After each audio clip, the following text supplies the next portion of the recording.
Most people are completely underprepared for the level of rigor that is required to land a senior leadership role or an executive role in the corporate landscape today. They're used to a different time, and times have changed. Most people are simply underprepared, have no understanding of the level of competition, the level of rigor that is required to distinguish themselves and be the final candidate standing with the offer in hand. Okay. And often I'll hear people say things like, I haven't interviewed in a while because I've been at my company for 20 years, and all of my moves have been internal and I haven't really had to interview for them, or I hear things like, and I went on the interview, but the interviewer didn't really ask me too many questions. It's just a conversation. We were just chatting. Or I hear things like, they seem to really like my answers. I thought the interview went really well. They were smiling, they were nodding. And at the end, I got the rejection letter. So these are just a few of the comments that, I hear as I talk to many of you. And this is something that I've known for a while, is that there is a gap in what people think it takes to land these roles and what it actually takes. Okay. One of the gaps that I see is that people are often only prepared for one kind of interview. They are really only prepared for one kind of interview, and that is the behavioral style interview. The tell me about a time when. Tell me about a time when you dealt with conflict. Tell me about a time when you felt overwhelmed. Tell me about a time when you had to make an unpopular decision, right? This is what people think about when they think of the standard interview process. But we know that there are 7 different interview styles, and the interviewer may not even know that it's a style. But what we've done in our programs is we have reverse engineered this, okay? We have worked backwards to figure out what all those different styles are so that we can equip our clients with, the mastery that's required to then land the job, to excel in all the different styles, okay? And so what I want to do today is really go a little bit deeper into one of these styles, one that is often not, talked about or thought about as a style, but it really is, okay? And that is what we call the curveball / red flag handling interview style, the curveball or red flag handling interview style. This is where the interviewer hits you with a curveball. Okay. And there's all kinds of ways to do this. Sometimes the interviewer can be very contentious.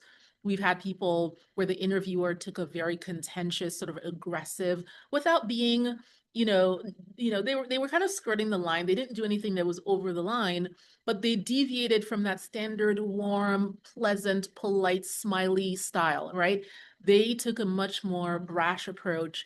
And I know for a fact that lots of companies have team members in their organization that are that is their style. That is what they're known as. They're not known to be the most warm and pleasant team member. And so companies will sometimes put that person on an interview panel to see how you do, to see how you handle a person like that. Right. I've heard from many, many, many of our clients who have landed their roles that they had a team member like that. They had 10 interviews and every one of them was pleasant and almost enjoyable. And then you had this one person who was, you know, I have some choice words, but not quite the person that you would be hoping to meet. So sometimes the person is contentious. Other times they're just really direct, really on the nose. Sometimes they start off really warm and pleasant. They get your guard down. They lower your guard. You think you're having this wonderful chat and it's going well. And then they hit you with a question, right? Out of left field. Okay. And why is this? The whole reason for this style of interviewing is to see how you handle pressure, to see how you handle being caught off guard. Because of course they know that you've prepared. Who's not going to prepare for an interview? They know that you've gone over your resume and all your wins. They know that you've practiced the standard interview questions, but because they are looking to de-risk the process, because they are looking to have as very little risk in their next executive hire, because they want to maximize the chance that you will stay and that they will also want to retain you, they are leaving it on the field, making sure that they use all the different styles to suss out who you really are. Because ultimately, That's what the interview is about, okay? Especially at this level. When you were more junior, when you were a manager, a senior manager, you know, yeah, we want to know who you are, but we want to know if you can do this job. We want to know if you can file the reports. We want to know if you can do the analysis. We want to know if you can follow up with people. But at the level of VP, at the level of senior director, at the level of C-suite, it becomes not just what you can do, okay, but who you are, your level of emotional maturity, okay, your level of executive stamina. That's really what's underneath some of these questions. It's just, who are you? Because they know, and you likely know too, that when you take the job of senior director or VP of C-suite leader, it is a pressure cooker. Okay, there are all kinds of personalities that you'll have to deal with. There are all kinds of challenges. There's a lot of tension. There's a lot of trade-offs, right? It's not, and I tell our clients the same thing. They know this well as part of our interview process. You know, who needs to hire a VP and pay them $500,000 to $1 million to come in and solve one simple problem without lots of complexity? No. The reason we need someone at that level with that level of comp is to manage all of the different, the worst game of whack-a-mole that you can imagine. That's really why we need someone at this level and at that level of compensation. So I want to ground you in just what kind of role you're seeking and what's required, okay? And help you broaden your thinking and your understanding of what kinds of, what an interview really is, what the purpose of it is at this level, so that you can better prepare to face the interview panel and land the job. All right, so what I'm going to do the rest of this episode is share with you some examples. These are questions, okay? Questions or conversation prompts that our clients in our program, the Career Catapult, have gotten in the last 3 months alone. One of the things that we do, just so you guys know, is that when our clients go on interviews, they are invited in our program to fill out what we call a post-interview reflection guide. Okay, it's a very simple form that allows them to collect their experience, the questions that they were asked, how they thought it went, immediately, almost is, you know, as soon as the interview is done, they are invited to complete it, because for one, it's all fresh. They know exactly what has happened and they can capture it in the moment. And that then becomes that becomes one of our tools, okay, to prep that particular client for, you know, more interviews. For instance, if, you know, one of the questions we ask is, what was a question you got that, you know, threw you off or caught you off guard? When they submit that, now we know, okay, we need to prepare you for more of this kind of interview. But then we also look at all of the forms that we collect at, you know, at large, and we see certain themes emerge. We see certain patterns. And that's how I can very confidently share with you some of the things that are happening in the marketplace, because we have our own real life data in our program. We have served hundreds and hundreds, almost 900 women at this point in our program. So I'm telling you this based on data that we've collected. So here are 10 curveball, red flag, interview style questions that we've seen in the last 3 months from our clients who have all landed the role because they were prepared to handle these questions, okay? All right, let's go through them. Number one, I'm looking at your background and I've seen so many others with the exact same profile. I'm looking at your background and I've seen so many others with the exact same profile. How do you handle that? How do you feel when someone says that? You're the 15th person I've met today who looks exactly the same in terms of your career and your background. Essentially, that's kind of like what sets you apart. Why you? That's really what that question, it's not even really a question. That's the other thing. So for someone who's waiting for a question, who's used to the behavioral role, tell me about yourself, or for someone who thinks, I'm just having a conversation, we're just having a chat, and they don't prepare for these types of things, you will even miss that this is a question. You'll miss, because there's no question mark at the end, you'll miss that this is something you ought to be addressing. Okay, so are you prepared to answer that? I'm looking at your background. I see that you spent X number of years at this kind of company, or X number of years at this company. I see that you have this degree, or, you know, this certification, and you've had these kinds of wins. I've seen lots of people. We're seeing so many more people now in the market with this kind of profile. Silence, right? Let's go to number two. Why are you looking to leave your current company? Why are you looking to leave your company? Or another way that this can come up is, why are you no longer with this other company, right? So essentially, if you're still employed, they want to know why you're looking to leave. If you're having such a great time and you're having all these wins you just put in your resume, right, and everything's going well, why are you looking to leave? And if you're no longer there, why aren't you there? Now, Lots of times people think that just saying I was laid off, like it's almost like an easy answer, like an easy question. Oh, I was laid off. You know, the company downsized or restructured, and I was laid off. And I would say that that's not always quite the slam dunk that you think it is, right? That's not quite the slam dunk that you think. You want to be very thoughtful about what kinds of answers put you in the best possible light, not leave you at the mercy of an organization. Something to think about. Okay. Number three, what is the least exciting thing about the work you're doing now? What is the least exciting thing about the work you're doing now? Said differently, what would you put in the yum pile and the yuck pile? What goes in the yuck pile, right? Those are exact words we've had a leader, a C-suite leader, ask one of our clients before she hired her. Why haven't you done more in this role? This is a big one. This was a true curveball. Why haven't you done more? I'm looking at your background. I've talked to you now for the last 20 minutes. I'm looking at what you did in this last role. You've been there for 5 years. Why haven't you done more? I'd expect someone with the VP title to have done ABC. Does it have to be said in a rude manner? No, it can be direct, on the nose, polite, but still coming at you, coming after you, right? Coming after your neck a little bit, right? Why haven't you done more? Silence. What do you say? How do you handle it? Here's one that one of our marketing clients got. You're talking a lot about marketing pipeline growth, right? Lead pipeline, marketing pipeline, all that stuff. What direct impact did you have on the P&L in dollars? What direct impact did you have on the P&L in dollars? This was asked by somebody who was not quite the biggest fan of marketing, and they were part of an interview panel, and this was a question that was asked, right?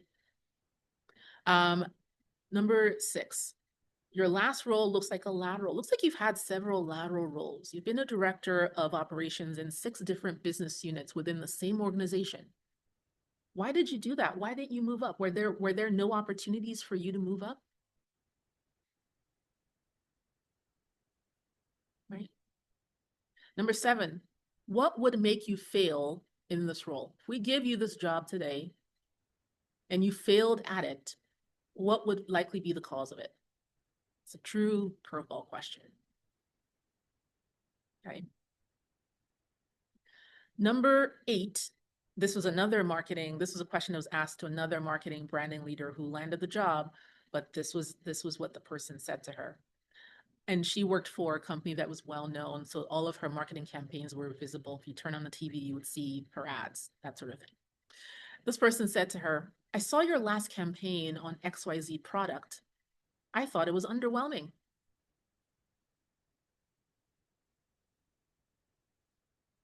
I saw your campaign on XYZ product.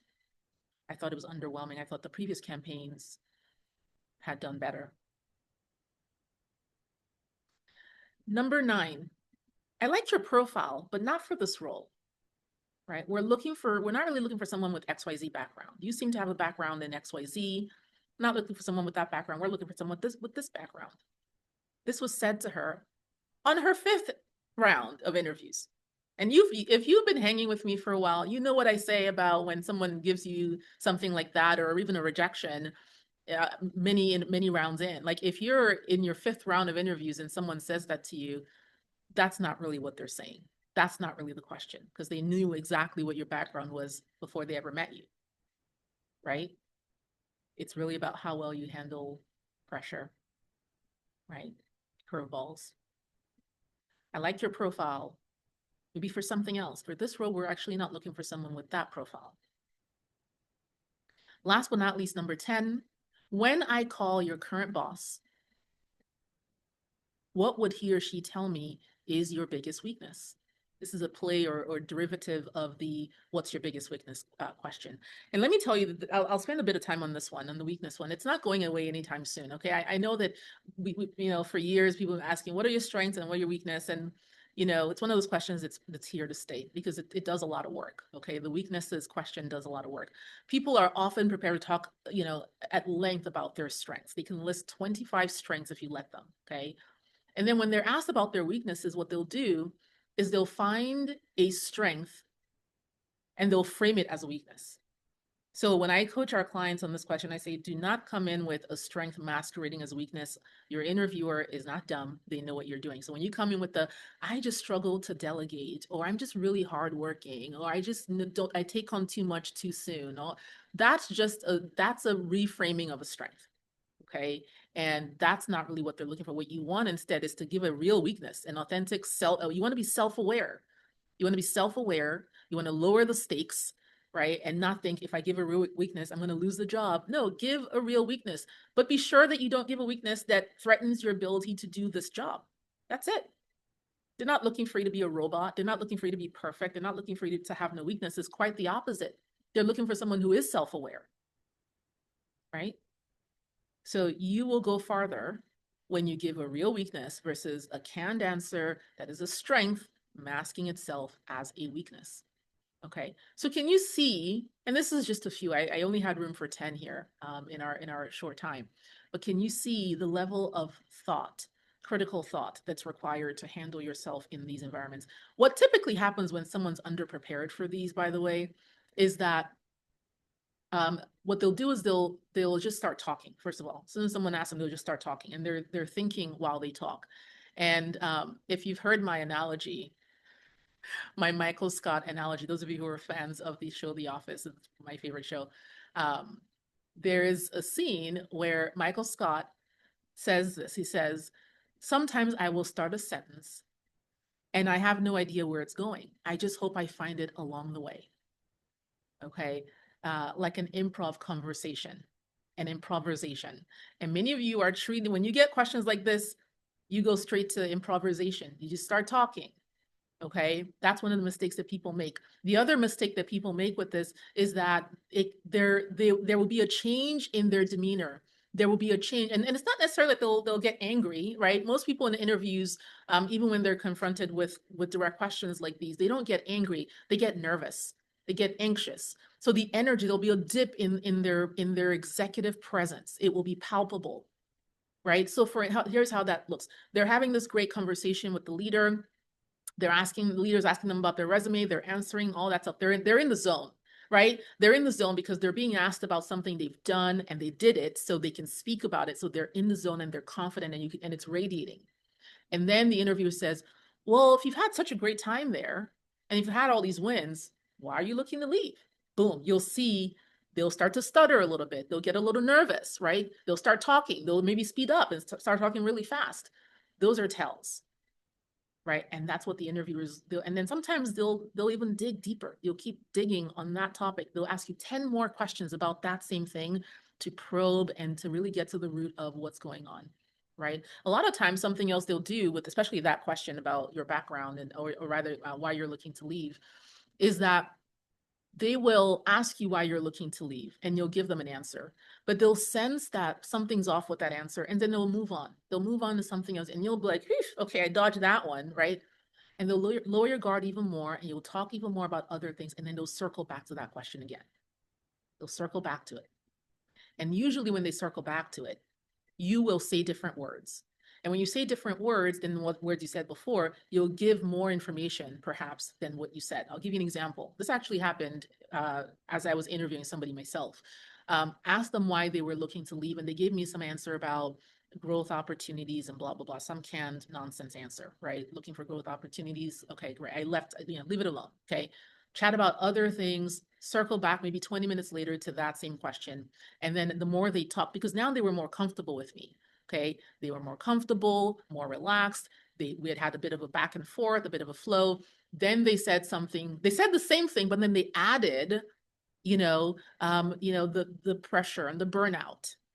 They started to hint, they didn't say it, but they started to hint at it being the work environment and the burnout and the restructuring. More came out than initially did. And sometimes that can happen, right? That can happen. So I'm opening the kimono here a little bit and sharing with you just some of the things that we prepare our clients for, because we know at this step, senior director, VP, C-suite, it is less about your functional expertise. It is less about your wins and your results. Okay, you delivered $100 million. Wonderful. Wonderful. Lots of people have as well. It comes down to who you are and how you can signal that you have the level of executive identity that is required for that role, that environment for that moment in time. That's exactly what your interviewer is looking for with the curveball red flag handling question. Okay, so simple question. Are you prepared to address these and other kinds of questions like these? Are you prepared for wherever this conversation is going to go? Because you don't know where it's going to go. There are a million permutations of interview questions. You have no idea what you're going to get, right? So really, it's not about being prepared for every single question because you'd have to be preparing for millions of permutations. It's about being equipped with how to think, right? How to structure your responses, how to manage your emotions, right? All of that inner work is actually what this calls for. So does your level of preparation involve that? Now, if you know that you would like more support in this area, this is what we do. Get in touch with us. You can simply send us a note, contact@intell.us, contact@intell, intell.us. If you've gotten emails from us, you can just hit reply to our email and let us know that you're interested in exploring working together. And then we'll take it from there. But this, my friends, could be the difference between offer in hand and runner up. Godspeed.